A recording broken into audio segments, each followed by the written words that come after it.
si tu veux vivre pour lui, tu vas voir que c'est une vie de joie.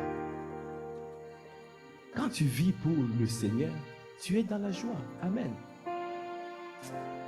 Qui veut vivre pour le Seigneur? Il a dit, l'apôtre Paul a dit, ce n'est plus moi qui vis, c'est Christ qui vit en moi. Alors tout ce que je fais par Christ. Amen. Je parle comme lui. Amen. Je parle comme lui. Je vis comme lui. Je réfléchis comme lui. Amen. Mes pensées sont alignées aux pensées de Christ. Mes sentiments, mes émotions sont les sentiments et les émotions de Christ. Ma volonté est soumise à la volonté de Christ. Alors qui veut vivre cela? Si tu veux vivre cela, tu peux simplement lever la main et te dire, je veux vivre ça. Pour arriver à ça, ça veut dire qu'il faut que tu sois rempli. Parce que nous sommes en tridimension. Esprit, âme et corps. Amen. Nous avons l'esprit, nous avons l'âme. Et dans l'âme, l'âme c'est le siège des émotions. Le siège des sentiments. Le siège des pensées et le siège de la volonté. Et c'est l'âme, c'est la partie du corps qui détermine, c'est la partie de l'être. Parce que l'être est en 3 dimensions. Amen. L'âme, c'est la partie de l'être qui détermine le mouvement. À partir de ton âme, on peut déterminer vers quelle direction tu vas prendre. Qu'est-ce que ton âme? C'est pour ça qu'on a dit, mon âme soupire après toi. Parce que je veux que mon âme soit remplie de lui. Parce que si mon âme est remplie du Seigneur, cela veut dire que je ne peux qu'aller dans la direction du Seigneur. Amen. Est-ce que quelqu'un peut acclamer les Seigneurs? Parce que si tes pensées sont alignées aux pensées de Christ, si tes émotions, tes sentiments sont les émotions, les sentiments de Christ, et si ta volonté est soumise à la volonté de Christ, mais tu ne peux pas aller ailleurs. Il y a une seule direction. C'est la voie de l'éternité. Amen. Amen. Alors tu dis à ton frère, à ta soeur, cherche à ce que ton âme soit restaurée totalement.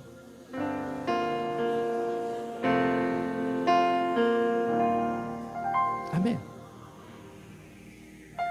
Alors tu dois faire attention à la chair. Fais attention à ta chair. Parce que la chair bombarde l'âme avec des mauvaises choses et qui font que ça fait la guerre à ton âme. Amen. Alors ça ne sera pas ton partage dans le nom de Jésus.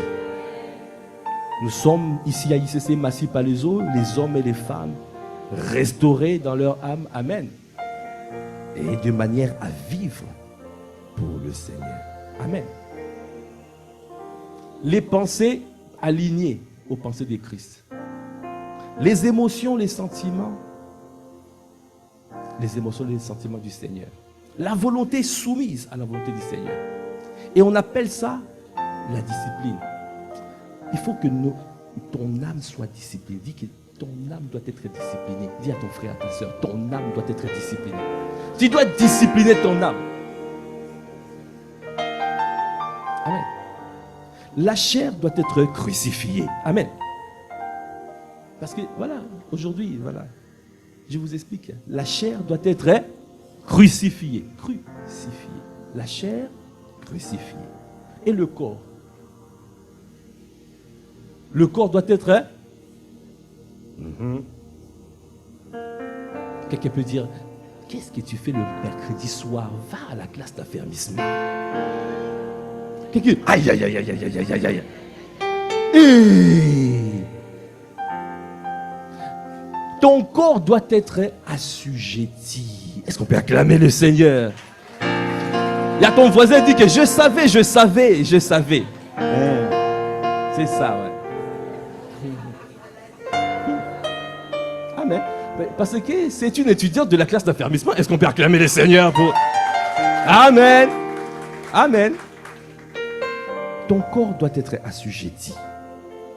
Ta chair doit être crucifiée. Ton âme doit être disciplinée. Et ton esprit doit être... Aïe, aïe, aïe. Vous êtes tous renvoyés à la classe d'affermissement. Ton esprit doit être focalisé. Est-ce qu'on peut acclamer le Seigneur? Ton esprit doit être focalisé aux choses de Dieu. Ça veut dire constamment, tu penses à lui. Constamment, tes pensées sont... Ton esprit est focalisé aux choses. Tu médites sur les bontés du Seigneur. Tu médites sur sa parole. Tu médites. C'est ça qu'on appelle un esprit focalisé. Amen. Ton esprit doit être focalisé. Ah, gloire à Dieu. On peut encore acclamer les Seigneurs. Alors, ces genres d'exercices, ces genres de choses que nous faisons dans la classe d'affermissement, c'est pour cela que je vous encourage vivement de venir le mercredi soir à 19h30 pour passer ce moment magnifique dans la présence de Dieu. Amen. Amen, amen. Alors, aujourd'hui, nous allons clôturer le thème. Amen. Ça fait un long voyage. Qui se souvient du thème? Le thème, 5 attitudes à avoir pour bâtir sa vie sur le roc. Amen. C'est un grand thème.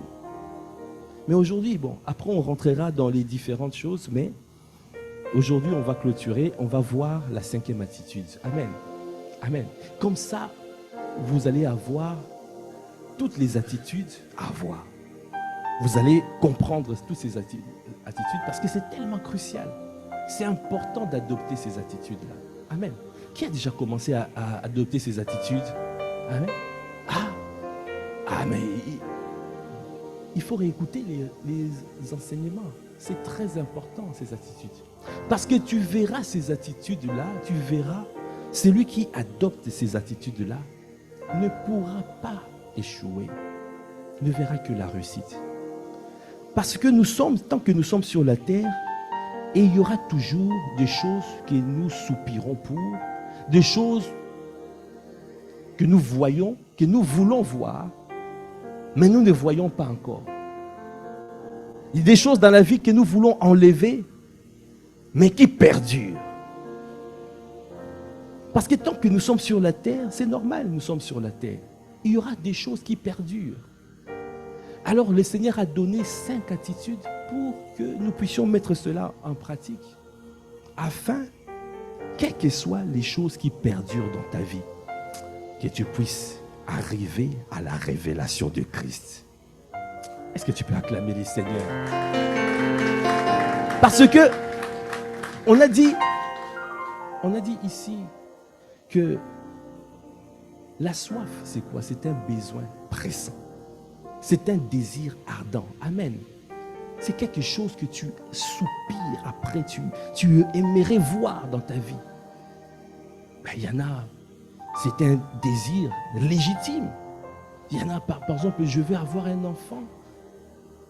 Pour certaines personnes, c'est facile d'avoir un enfant.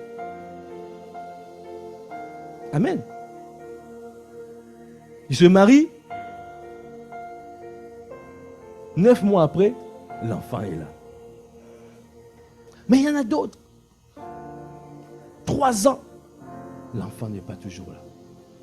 Ils ont tout fait, ils ont tout essayé. Mais qu'est-ce qui se passe? C'est la soif. Ça veut dire que tu as la soif. Quelque chose qui est légitime, mais que tu ne vois pas arriver. Mais tu te poses la question, pourquoi que ça n'arrive pas? Il y en a, ça peut être le permis de conduire. Quelque chose de simple, banal. Il y en a qui ont raté beaucoup de fois, mais qui n'arrivent pas. Devant l'examen, ils se retrouvent toujours bloqués. Il y a une limitation. Alors tu cries, Seigneur. Tu fais tomber, tu fais tout pour arracher, pour détruire, pour renverser cette limitation. Mais tu avances, il y a toujours une limitation. Il y en a, c'est les études. Il y en a, c'est le papier. On dit, mais Mais comment c'est fait-il que j'arrive toujours pas à voir le papier alors que le papier m'ouvre droit pour travailler? Ça, c'est la soif. Quelqu'un peut dire, c'est ça la soif. C'est un désir ardent. C'est un besoin pressant. Alors, on a dit, pour que ça cesse, pour que tu vois l'exaucement, pour que l'eau sorte et que tu sois, que la soif soit étanchée, il y a des attitudes à accomplir. Et on a dit que ces attitudes sont regroupées dans Exode 17. Et nous allons répartir là-bas. Exode 17. Et nous allons lire à partir du verset 5. On va lire verset 4. Moïse cria à l'Éternel en disant, que ferai-je à ce peuple? Encore un peu, ils me lapideront. L'Éternel dit à Moïse, passe devant le peuple et prends avec toi des anciens d'Israël. Prends aussi dans ta main ta verge avec laquelle tu as frappé le fleuve et puis marche. Les 5 attitudes sont regroupées dans ce verset, verset 4 et verset 5. La première attitude, c'est le cri.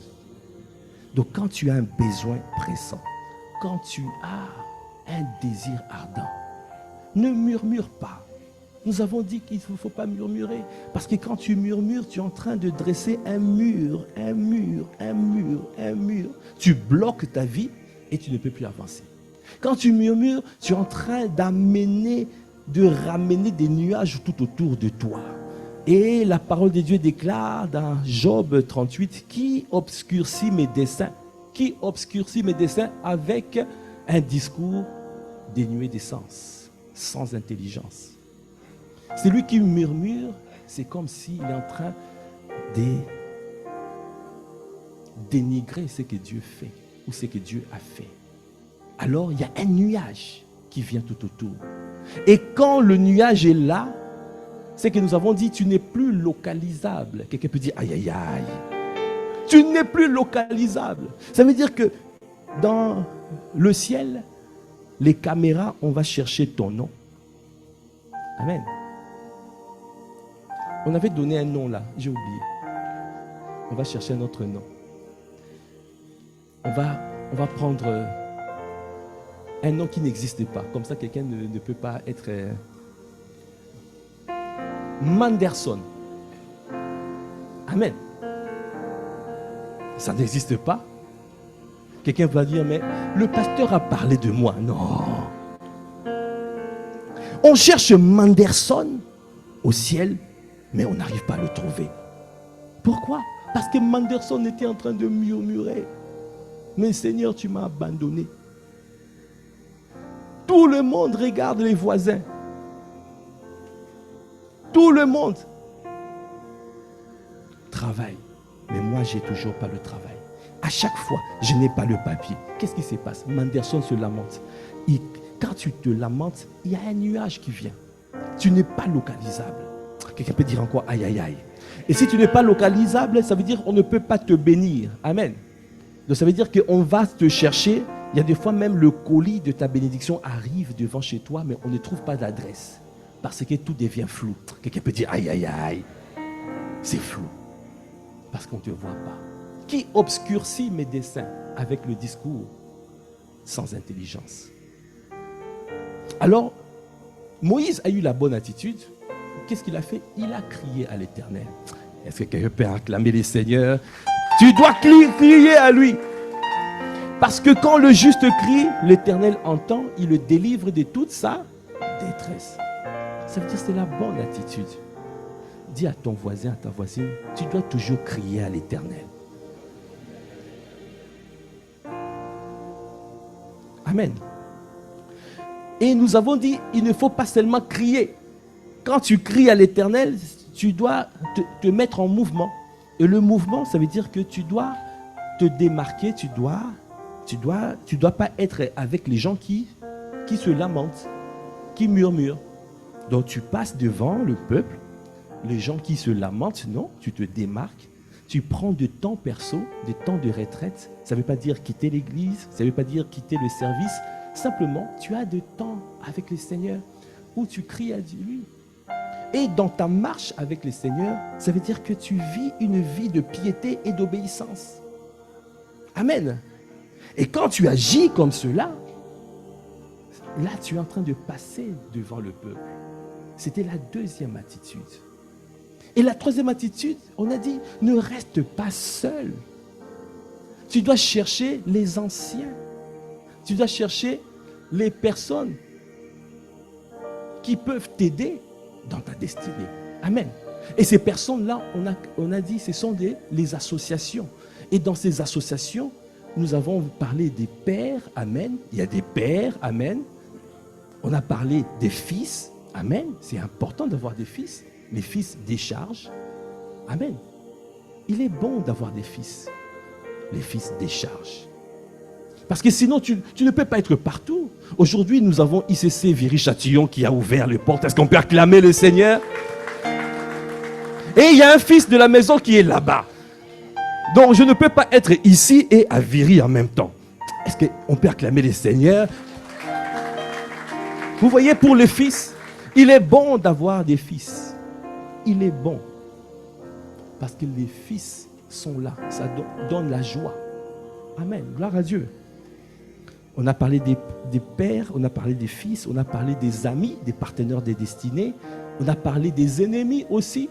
Parce que nous sommes sur la terre, il y aura toujours des oppositions. Et les oppositions te permettent de pouvoir dépasser cela et de pouvoir monter. Et on a parlé des connexions divines. Amen. Les connexions divines que le Seigneur envoie pour que tu rentres dans ta destinée. Et le dimanche passé, et nous avons dit, prends aussi dans ta main ta verge avec laquelle tu as frappé le fleuve. Ça veut dire que pendant que tu cries à l'Éternel, pendant que tu es en train de marcher dans la piété et dans l'obéissance, pendant que tu t'associes avec les frères et les sœurs, n'oublie pas, quelqu'un peut dire n'oublie pas, le bâton qui t'a donné la victoire. Le bâton du souvenir. Ça veut dire que là, le bâton qui t'a permis de faire un exploit dans le passé. Le témoignage. Parce que Dieu, quand tu rends grâce à Dieu, alors Dieu continue. Quand tu rends grâce à Dieu, alors Dieu multiplie. Si tu veux que Dieu multiplie dans ta vie, tu dois avoir cette culture d'action des grâces. Ça veut dire que tu te souviens. À chaque fois, tu dis, le Dieu qui m'a délivré de cette situation. Le Dieu qui nous a permis de rentrer dans la cité royale me donnera une méga church dans le 91, dans le nom de Jésus. Le Dieu de mes pères. Ça veut dire que tu es en train de aller chercher le bâton. Le Dieu qui a permis à Moïse de frapper et de faire en sorte que la mer soit séparée et que les enfants d'Israël passent. Ce Dieu-là, il est le même. Il est le même hier, aujourd'hui et éternellement. Et tu peux aussi dire, le Dieu qui a donné la victoire à mon frère Samuel, c'est lui le Dieu. Parce qu'il a dit, il ne fait pas de favoritisme. Ce qu'il fait pour mon frère, il peut le faire pour toi.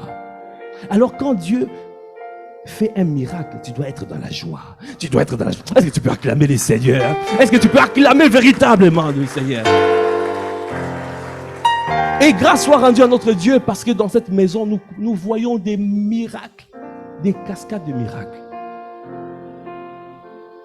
Donc ce que tu as vu dans la vie de ton frère, un miracle, un signe, un prodige, veut dire que tu es qualifié à expérimenter la même chose. Amen. Ici même, notre frère Norbert est venu témoigner, a dit, Dieu a fait un miracle pour qu'il puisse avoir le visa pour aller aux États-Unis. Amen. Il y a une sœur ici qui a dit, je saisis ça. Elle est partie, elle n'a fait qu'elle a appliqué la même chose. Les mêmes paroles, Et Dieu lui a donné aussi un visa de 2 ans. Notre sœur Aniela, est-ce qu'on peut acclamer le Seigneur? Amen. Elle vient de revenir des États-Unis. Elle vient de revenir. Amen. Vous voyez? Elle a saisi. Elle a saisi. Je me souviens, il y avait aussi une sœur ici qui avait témoigné par rapport au travail. Il y avait une autre sœur qui avait saisi la même chose et a eu aussi le travail pareil. Ça veut dire, est-ce que tu peux dire saisis le bâton? Le bâton de la victoire. Le bâton qui a permis de faire l'exploit. Saisis ce bâton. Et on a dit, le bâton, c'est aujourd'hui le bâton de Moïse. Aujourd'hui, c'est ce qu'on appelle le nom de Jésus. Amen. Le nom. Moïse avait le bâton. Samson avait la mâchoire d'âne. David avait la fronde. Et nous avons le nom de Jésus. Est-ce que tu peux acclamer le Seigneur? Et le nom de Jésus a fait des exploits.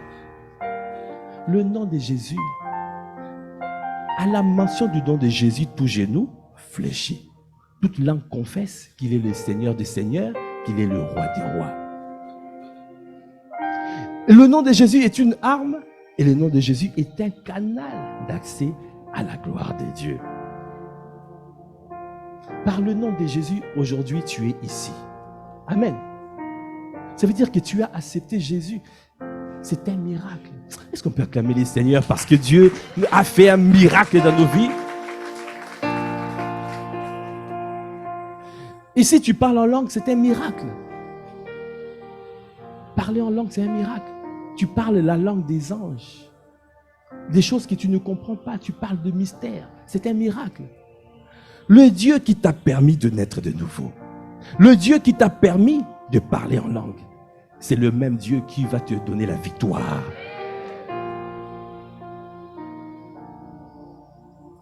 Le nom de Jésus. Quelqu'un peut dire encore le nom de Jésus? Le nom de Jésus est une arme. Le bâton de Moïse, ce bâton-là, ça permettait à Moïse d'avoir un appui. Amen. Et ça permettait à Moïse de pouvoir donner l'orientation aux brebis. Amen. Parce qu'il était un berger. Et ça permettait aussi de corriger, de ramener les brebis qui se perdaient, de les ramener. C'est pour cela il y a la houlette. La houlette, le bâton. Vous voyez, le nom de Jésus est un appui, est une tour forte pour que le juste se réfugie et se trouve en sûreté. Le nom de Jésus te permet d'avoir la victoire. Est-ce que nous pouvons encore acclamer le Seigneur pour le nom de Jésus? Amen. Alors aujourd'hui, si nous continuons, il a dit, prends la verge, ta verge avec laquelle tu as frappé le fleuve. Ensuite, il a dit, et marche. Et marche. Ça veut dire que ça ne suffit pas d'avoir seulement le nom de Jésus. Parce que pourquoi il y a des fois, tu dis le nom de Jésus, mais ça ne marche pas, non? Quelqu'un qui sait, non? Oh. Tu réprimes un démon, au nom de Jésus, au nom de Jésus. Le démon, mais pourquoi ça ne marche pas? Parce que quand tu as la verge, quand tu as le nom de Jésus, tu dois marcher. Marche. Tu dois marcher vers où? Vers la révélation. Quelle est la révélation du nom de Jésus? Quand tu dis, comme c'est marqué dans Genèse 17, il est Yahweh El Shaddai. Ça veut dire qu'il est le Dieu tout-puissant. Il est le Dieu tout-suffisant. Si tu veux voir la toute-puissance et la toute-suffisance de notre Dieu, tu dois atteindre la révélation de Christ. Sinon, tu peux proclamer, mais il n'y a rien qui se passe. Donc, ça veut dire qu'il y a un chemin à faire. Dis à ton frère, à ta soeur, il y a un chemin. Tu dois marcher. Marche de manière à atteindre la révélation de Christ. Amen. Alors, si nous pouvons lire dans 1 Corinthiens 10, verset 4. 1 Corinthiens 10, verset 4.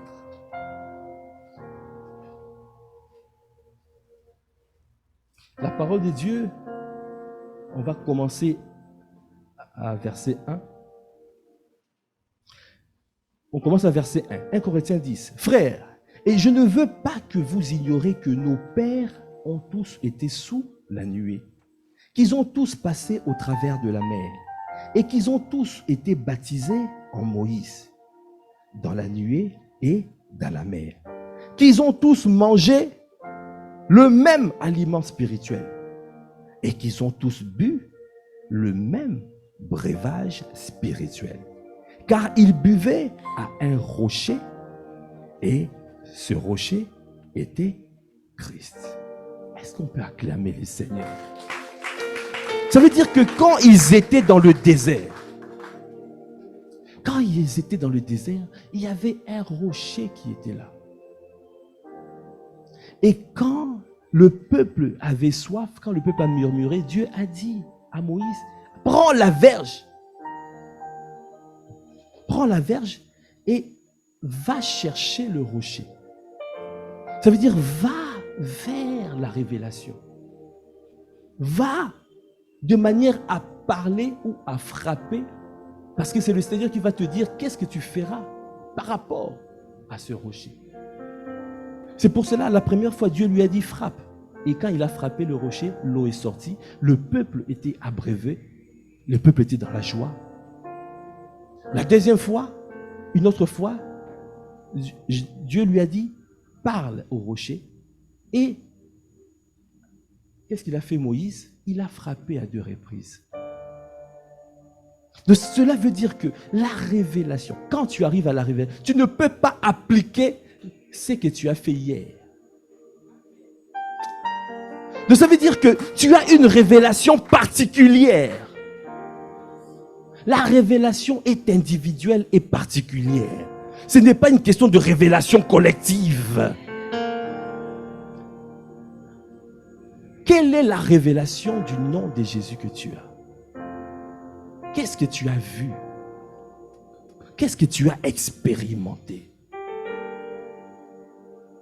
Abraham a dit, quand il est parti avec Isaac, au moment où il voulait tuer Isaac dans la montagne, parce qu'il fallait qu'il offre un sacrifice, conformément à ce que le Seigneur lui a dit. Et il y a un ange qui lui a dit, laisse. Parce que ce que tu as fait, tu as déjà prouvé que tu m'honores, que tu me respectes et que tu m'aimes. Alors, automatiquement, il y a un animal qui était là, qui est sorti de nulle part. Abraham a vu ça, il a dit, ah, tu t'appelles le pourvoyeur. Le pourvoyeur. Abraham a vu. Qu'est-ce que tu as vu? Qu'est-ce que Dieu a expérimenté dans ta vie? Qu'est-ce que tu as pu expérimenter avec le Seigneur? C'est ça qui te permet d'arriver à la révélation. Mais il y a 3 niveaux de connaissance. Il y a la connaissance informationnelle, il y a la connaissance interactionnelle et il y a la connaissance par expérience. Ce qu'on appelle épinoxis. Connaissance épinoxis. Ça veut dire que la connaissance par intimité. Souvent, je donne l'exemple ici, le président Macron. Je ne sais pas si quelqu'un a déjà rencontré le président Macron ici. Ah, notre frère, tonton Valo, a déjà rencontré le président Macron. Non? À 2 reprises. Ah, mais on peut acclamer les seigneurs, c'est bien. C'est bien d'avoir des connexions. Amen.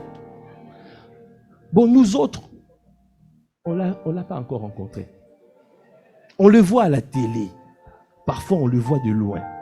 Donc ça veut dire que nous avons une connaissance du président Macron par information. Amen. Mais le Premier ministre et ses ministres ont une connaissance, ou bien tonton Valo, a une connaissance par interaction. Ça veut dire qu'il a interagi, déjà il parle, il communique, ils échangent ensemble. Et puis il y a aussi la première dame, Brigitte Macron, a une connaissance par intimité. Ça veut dire qu'on connaît mieux le président Macron que nous tous, que même la première ministre. Amen. Donc c'est pour dire qu'il y a toujours plusieurs niveaux. Quand le Seigneur te dit de marcher, il est en train de te dire, tu dois avancer. Tu dois quitter la dimension informationnelle. Et tu dois quitter la dimension interactionnelle. Et tu dois rentrer dans la dimension par intimité. Est-ce que tu peux acclamer les Seigneurs?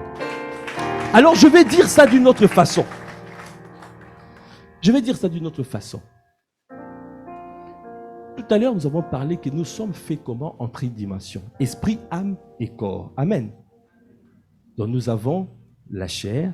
On a dit que la chair, nous devons la crucifier. Le corps, nous devons l'assujettir. L'âme, nous devons le discipliner. Et l'esprit, nous devons être focalisé.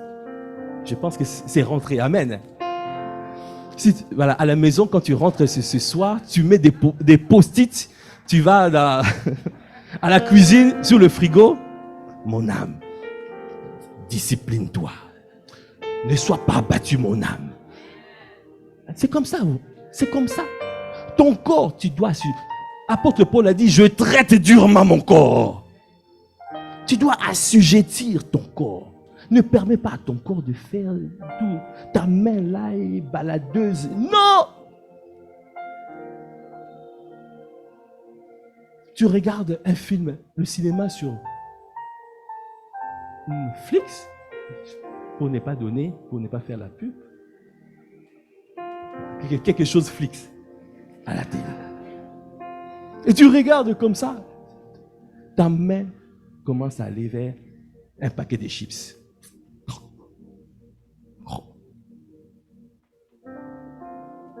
Est-ce que quelqu'un déjà a vécu ça? Fais simplement aïe aïe aïe.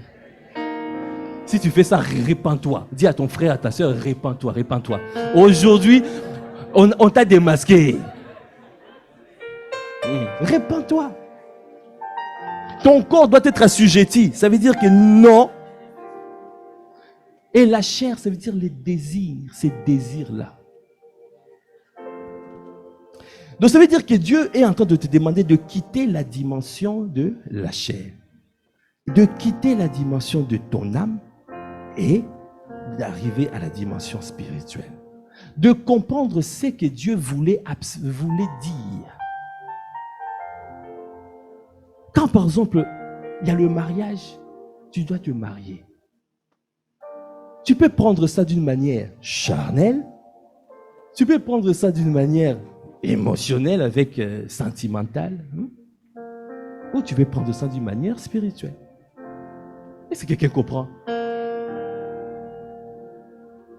D'une manière charnelle, quelqu'un va dire, surtout les sisters, moi il faut que je porte la robe blanche.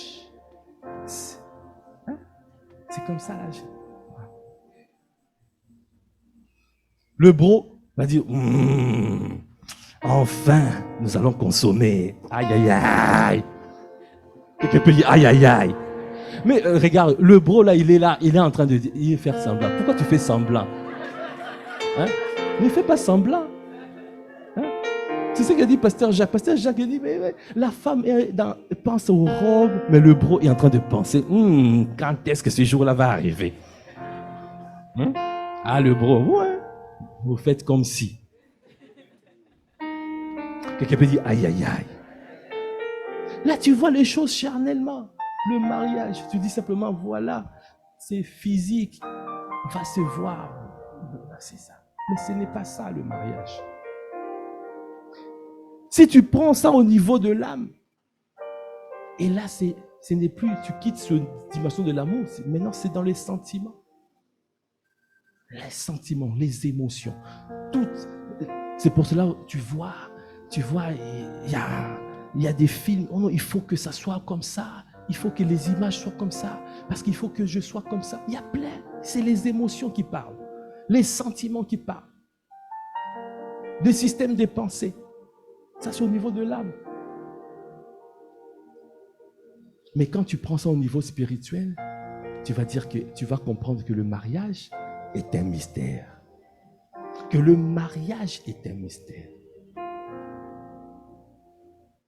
C'est Christ, c'est comme Christ avec son Église. C'est un mystère qui représente ça. Si tu comprends ce mystère, alors tu vas vivre dans la relation du mariage, quels que soient les problèmes que tu peux avoir dans ton mariage. C'est lui qui a compris le mystère du mariage. Il a bâti sa vie sur le roc. Il a bâti son mariage sur le roc. Les intempéries viendront. Les problèmes arriveront.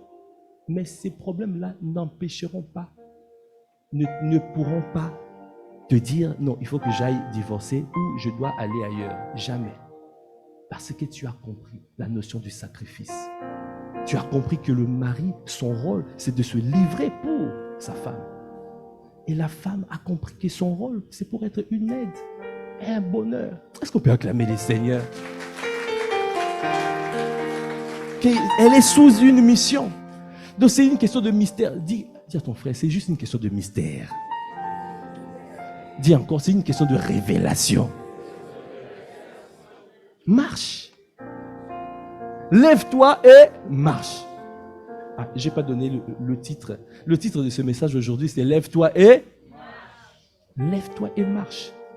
Donc ça veut dire que quand Dieu t'a donné la parole, il t'a donné tout. Dans cette famille spirituelle, tu reçois tellement.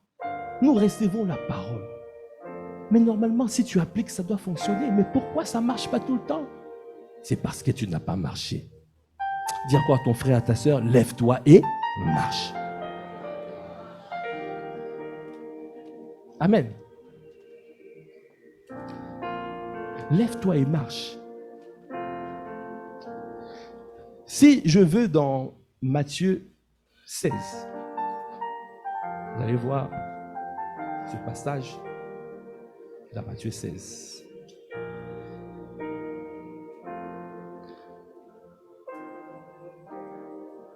On va lire à partir du verset 13. Jésus étant arrivé dans le territoire de Césarée, de Philippe, demanda à ses disciples, « Qui suis-je au dire des hommes? Moi le Fils de l'homme. » Ils répondirent, « Les uns disent que tu es Jean-Baptiste, les autres Élie, les autres Jérémie, ou l'un des prophètes. Et vous, leur dit-il, qui dites-vous que je suis? » Simon-Pierre répondit, « Tu es le Christ, le Fils du Dieu vivant. » Alors Jésus a regardé Simon-Pierre. Il a dit, « Wow !» Il a dit, « Non. C'est toi qui as parlé comme ça là? » « Non, c'est pas toi. » Jésus reprenant la parole lui dit, « Tu es heureux, Simon, fils de Jonas, car ce ne sont pas la chair et le sang qui t'ont révélé cela, mais c'est mon Père qui est dans les cieux. » Est-ce que tu peux acclamer le Seigneur? Ça veut dire que, comme on a dit, la révélation est individuelle. La révélation est personnelle. Il n'a pas dit vous êtes heureux. Il a dit Simon, tu es heureux. C'est lui qui tourne son regard vers le Seigneur. Il est rayonnant de joie. Et son visage ne se couvre pas de honte. Ça veut dire que quand tu arrives à la révélation, parce que quand tu tournes ton regard, quand tu fixes ton regard vers lui, quand tu contemples ton Dieu, tu es transformé à la même image.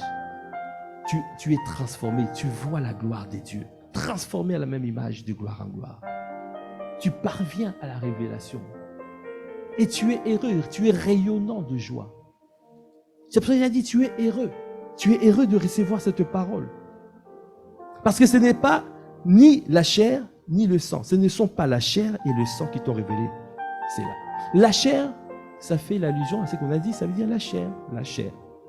On en a parlé. Et le sang, c'est l'âme, au niveau de l'âme, parce que l'âme est dans le sang. Et le sang, la vie de toute chair est dans son sang. L'âme est dans le sang. Donc quand on parle du sang, ça veut dire qu'on est en train de parler de la dimension de l'âme. Amen. Donc ce n'est rien qui vient de ta chair. Ce n'est pas les émotions, les sentiments, la volonté, ni les pensées qui t'ont révélé ça. Mais c'est mon Père qui est dans le ciel qui t'a révélé ça. Amen. Et il a dit, il a continué. Et moi je te dis que tu es Pierre et que sur ce roc, je bâtirai mon église. Et que les portes de séjour de mort ne prévaudront point contre elle. Tu es Pierre. La révélation est individuelle. Amen.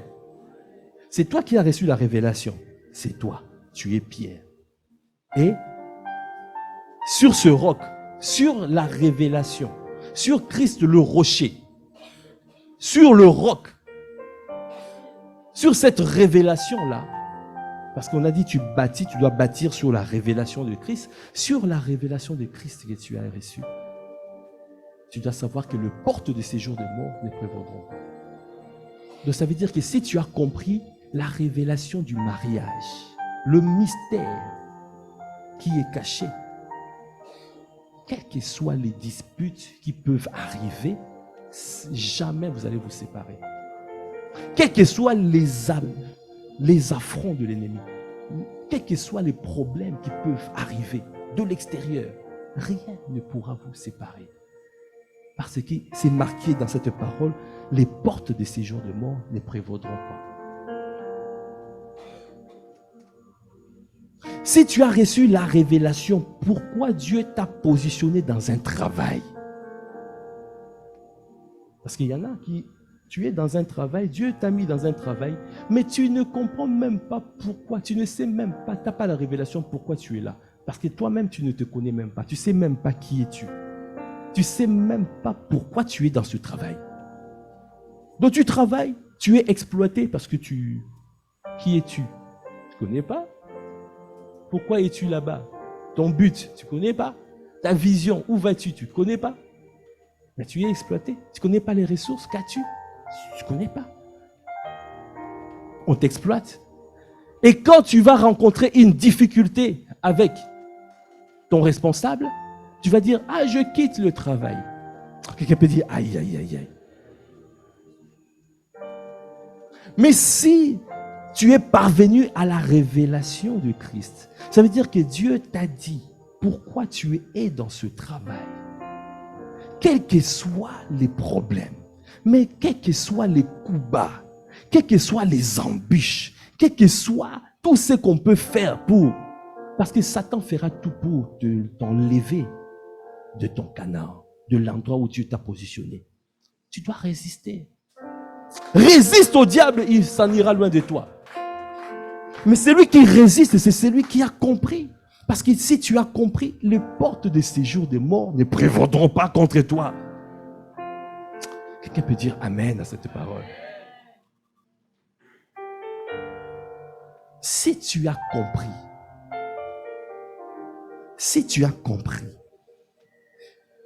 qu'il a dit, si je sers le Seigneur, il n'y aura pas une femme, ni une femme qui avorte, ni une femme qui est stérile. Il n'y aura pas une femme qui avorte et une femme stérile. Ça veut dire quoi? Ça veut dire que même si on vient te dire, diagnostic, tu ne pourras pas avoir des enfants. Tu regardes le docteur, tu lui dis, mon Dieu va démentir ton pronostic. Est-ce qu'on est ensemble là? Dis encore à ton frère, à ta sœur, c'est une question de révélation de Christ. Tout ce qui est dit, la parole de Dieu, c'est Christ. La révélation de cette parole. L'esprit tue, la lettre vivifie. Cette parole, logos, tu dois avoir le réma de cette parole. Quand tu as compris cette parole et tu marches avec ça, et tu vas voir, tu es inébranlable. Est-ce que tu peux encore acclamer les seigneurs?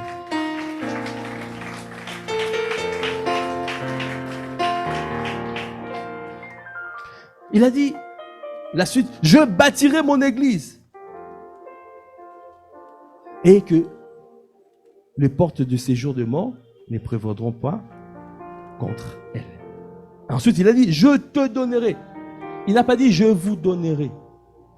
Est-ce qu'on peut dire encore, la révélation est? La révélation est? Est-ce qu'il a dit, Jacques, Pierre, je vous donne? Non. Il a dit à Pierre, c'est toi qui as reçu la révélation. Je te donnerai les clés du royaume. Si tu veux recevoir la clé, alors tu dois monter. Cherche la révélation. Amen. Tu ne dois pas monter, mais tu dois creuser. Tu dois creuser. Est-ce que quelqu'un veut creuser? Est-ce que tu veux creuser afin d'atteindre la révélation de Christ? Les clés du royaume des cieux. Ce que tu lieras sur la terre sera lié dans les cieux. Et ce que tu délieras sur la terre sera délié dans les cieux. C'est pour cela, parfois, tu vois, quand tu dis quelque chose, si tu as pris la conscience, tu es pleinement conscient de ce que tu es en train de dire, aligné à la pensée de Dieu, mais tu sais que Dieu est derrière. Qui peut t'arrêter? Personne ne peut t'arrêter. Personne. Personne. Amen. Alors, nous allons clôturer ce temps avec ce passage de Luc 6. Luc 6, verset 46. Pourquoi m'appelez-vous Seigneur, Seigneur, et ne faites-vous pas ce que je dis? Je vous montrerai à qui est semblable tout homme qui vient à moi, entend mes paroles et les met en pratique. Verset 48. Il est semblable à un homme qui, bâtissant une maison, a creusé. Quelqu'un peut dire a creusé. Une fois. Deuxième fois, creuser profondément. Et a posé le fondement sur le roc. Alors c'est marqué, une inondation est venue et le torrent s'est jeté contre cette maison sans pouvoir l'ébranler. Parce qu'elle était bien bâtie.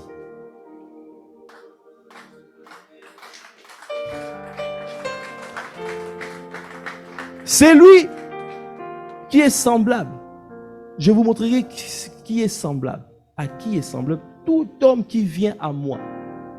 Tout homme qui vient à moi. Entend mes paroles et les met en pratique. Venir à lui, ça veut dire que tu as accepté Jésus comme Seigneur. Entendre mes paroles, ça veut dire que tu acceptes de croire à ce que Dieu te dit, à ce que Jésus te dit. Les paroles, la vérité, toutes les paroles qui sont libérées dans cette maison, tu crois à cette parole. Et tu les mets en pratique.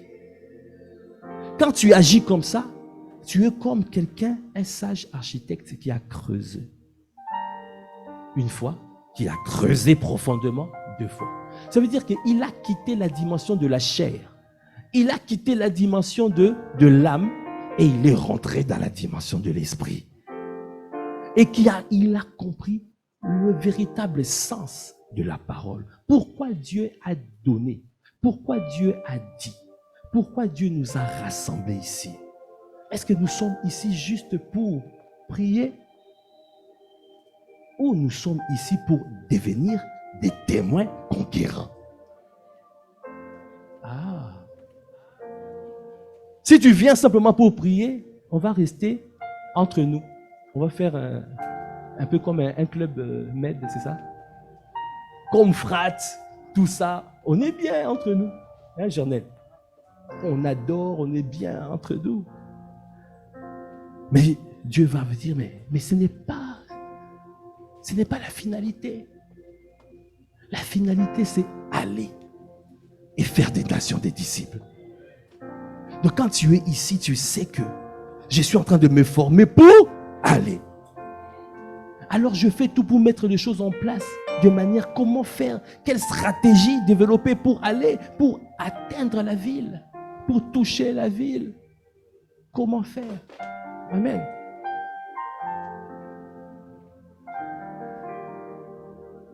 Mais celui qui entend et ne met pas en pratique est semblable à un homme qui a bâti une maison sur la terre sans fondement. Le torrent s'est jeté contre elle, aussitôt elle est tombée et la ruine de cette maison a été grande. Dis simplement que ça ne sera pas mon partage. Parce que moi je décide de bâtir sur le roc. Je décide de bâtir sur le roc. Alors je veux creuser profondément, quitter la dimension de la chair, quitter la dimension émotionnelle, arriver à la dimension spirituelle, afin de pouvoir saisir toutes les grâces que le Seigneur a dit dans ma vie, afin d'accomplir toutes ses volontés sur la terre, afin de vivre pour son bon plaisir. Est-ce que tu peux acclamer le Seigneur? Acclame, acclame, acclame, acclame, acclame. Si tu peux te tenir debout, pas débaucher les bonnes.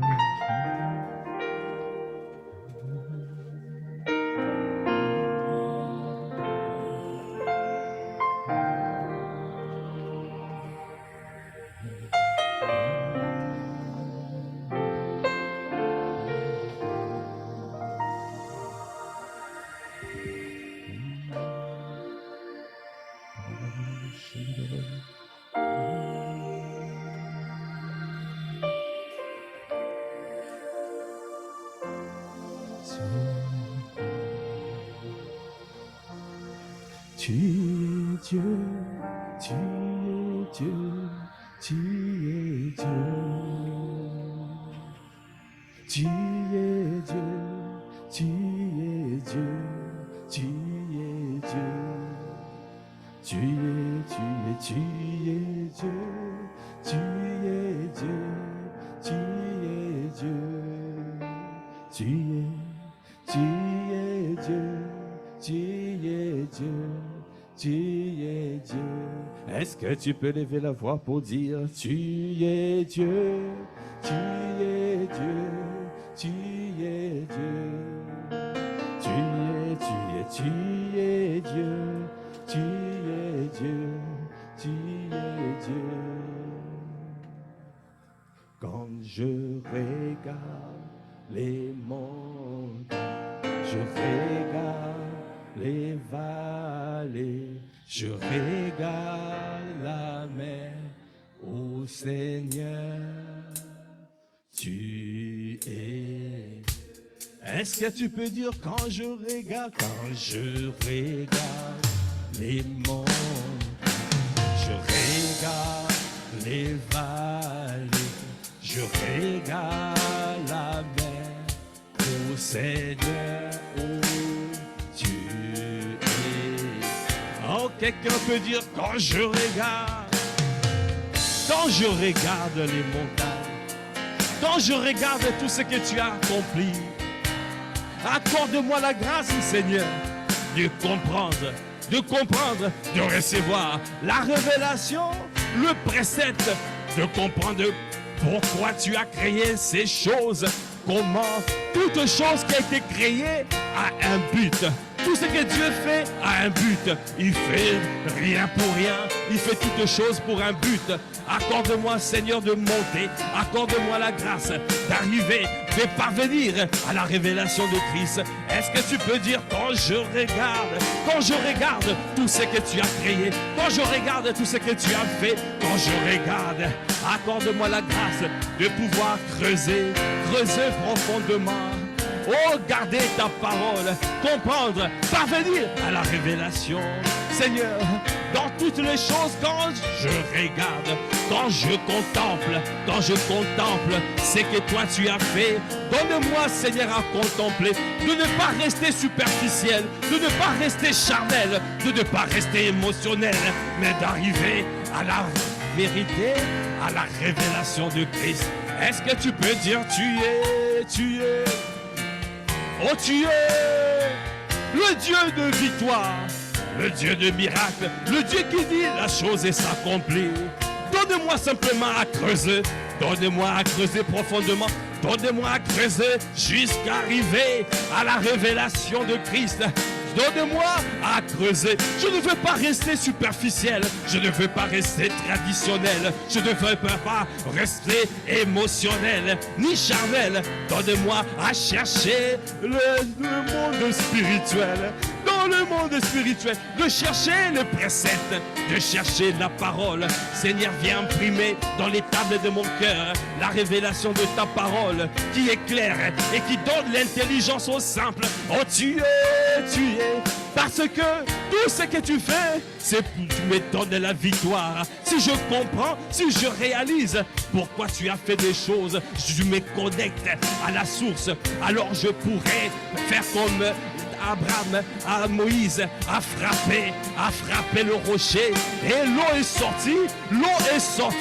Je parviendrai, Seigneur, à être désaltéré, à pouvoir étancher ma soif, parce que tu veux que, Seigneur, au Père, que nous puissions parvenir à la révélation de Christ. Alors, nous ne rechercherons plus les choses de ce monde, nous ne rechercherons plus les choses, les bénédictions, mais nous rechercherons le Dieu de bénédiction. C'est pour cela que nous disons, tu es. Donne-nous à chercher le Dieu véritable et la vie éternelle, le Dieu de bénédiction. Parce que, Seigneur, quand je te trouve, alors je n'aurai plus jamais soif. Je n'aurai plus jamais soif de ce monde, soif des choses de la vie. Parce que c'est toi qui étanches ma soif. C'est toi, Christ, c'est toi que je cherche. Alors donne-moi à creuser.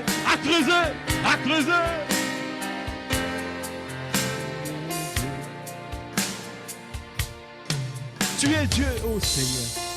Donne-moi, Seigneur, je t'en supplie, à creuser. Donne-moi à ne pas rester superficiel. Donne-moi à ne pas rester émotionnel, ni charnel, ni traditionnel. Donne-moi, Seigneur, je t'en supplie, à marcher, à quitter la dimension charnelle, à quitter la dimension de l'âme, à rentrer dans la dimension spirituelle, afin de pouvoir prendre conscience de la vérité de ta parole, la révélation de ta parole qui est claire et qui donne de l'intelligence aux simples. Dorénavant, dans cette famille spirituelle, nous allons chercher la parole, nous allons chercher la révélation, nous allons chercher à comprendre, parce que tu veux arrêter tout ce qui perdure. Tu veux pas que les choses reviennent. Tu veux pas que les choses reviennent. Les choses que nous soupirons après. Mais si tu soupires après des choses sans connaître la révélation, cette chose continuera à perdurer. Cette difficulté continuera à perdurer. Dieu veut s'estomper, veut l'estomper, mais il veut que tu creuses profondément afin de pouvoir parvenir à la révélation. Est-ce que tu peux dire, tu es... Ah, tu es Dieu. Tu es le Dieu de miracle. Tu es le Dieu, le rocher de notre salut. Tu es le rocher. Accorde-nous la grâce dans cette famille spirituelle à être des hommes et des femmes qui te cherchent véritablement, qui tournent le regard vers toi le seul, le Dieu véritable et la vie éternelle, l'amour, la passion de Christ. C'est toi, Christ, que nous cherchons. C'est toi, Christ, que nous désirons. Est-ce que tu peux acclamer le Seigneur? Merci, Seigneur, parce que tu nous as fait comprendre que nous devons creuser et creuser profondément afin de bâtir notre vie sur le roc. Parce que tout ce que tu nous donnes, nous devons comprendre le vrai sens de ce que tu as dit. Seigneur, donne-nous à ne plus être superficiel. Donne-nous à ne plus être charnel, ni émotionnel, mais d'être spirituel et comprendre la révélation de ta parole qui est claire et qui donne l'intelligence au simple. À toi qui fais toutes choses à merveille, à toi l'honneur, à toi la puissance, à toi la gloire. Dans le nom de notre Seigneur Jésus le Christ, nous avons ainsi prié avec action de grâce, avec révérence et acclamation. Amen.